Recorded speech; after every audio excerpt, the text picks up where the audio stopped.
Warning! Bitag Live Morning caters to mature audiences. Topics discussed are particularly on hot, timely, current issues purposely intended for Filipino viewers and listeners worldwide. Discussions may contain language that may not be appropriate for some sensitive audiences. If you do not approve of the content listed above, please do not watch our videos. If you wish to continue, we strongly advise that you proceed with caution. Viewer maturity is advised.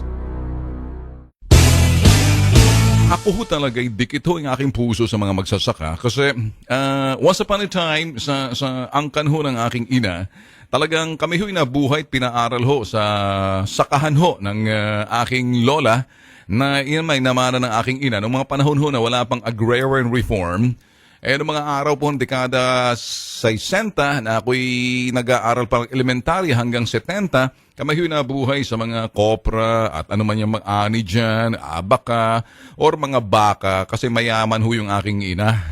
Kung pag-uusapan naman ho yung affordability, yun hong sa aking ama, abay marangal ho na sundalo, talagang mahirap pa sa daga, pero kung pag-uusapan ng dangal, punong-puno ho yung aking ama.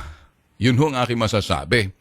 Kaya, paano ho tayo dikit sa sinasabi ho natin agrarian o agraryo o ito ho'y pagsasaka, nakikita ko ho yung mga anak ng mga magsasaka ho na kung nagtatrabaho ho sa aming lupain, nakakalaro ko ho ng bata pa ako. At nakikita ko naman ho ang kanilang pamumuhay, iba ho noon. Ngayon mga boss, sa panahon ho ngayon, eto ho ang kalagayan ng ating magsasaka. Mga boss, nagtatandaan na ho sila. Pero ako ho'y umaasa na sa bagong administrasyon ho ni President Digong, ito ho naman ho'y siguro hindi na ho sila mapapabayaan tulad ho ng dati. Siguro ho ngayon, masasabi na ho natin na sila ho'y hindi na ho hikahos tulad ho ng ilan na talagang perpetual servitude. Walang katapusan na paninilbihan sa kanilang pinagkakautangan at yung kalang utang ng ama at utang ng ina, utang na rin ng anak. Kaya mga utang na mga yan, talagang puno na tayo ng mga utang.